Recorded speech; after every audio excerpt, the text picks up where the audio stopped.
Assalomu alaykum vatandoshlar, mana Gransiyaga borib kelyapmiz. Moskvaga 1 soatlik yo'l qoldi. Как съездили? Ездили отлично. Водитель супер. Все было гладко, хорошо. Вы паспорт из посольства получали, да? Без документов были? Все получили, да, все получила. И как это прошла, как называется, я забыла. Границу. Границу проехала, все нормально. Спасибо. Личный расход не было у вас? Не было никаких расходов. Проблем в дороге? Не было никаких. Все было хорошо. Akalar, qanday borib kelyapsizlar? Yaxshi, Xudoga shukr, rahmat sizga. Joningiz sog' bo'lsin. Kamchilik bo'lmayaptimi? Zo'r hammaga Xudoga shukr. Akasi-chi? Hammasi zo'r ekan. Sherzod aka?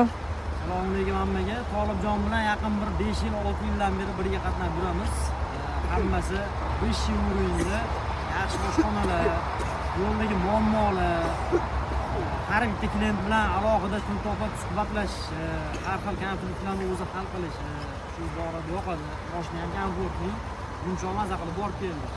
Oldinlari kichkinagina mashinada 4 kishi siqilib borib kelardik. Yaxshi, hammasi zo'r. Oshqocha rasxod bo'lmadimi aka? Oshqocha rasxod yo'q. Maza qilib borib keldik. 18 soat, 20 soatda borib keldik. Qancha rasxod qildingiz? 12 ming yo'l kira, yemoq-ichmoqlarga shu. Aka, sizdan bir ikki og'iz gapirib qo'yasizmi? Zo'r hamma. Normalmi? Chotki.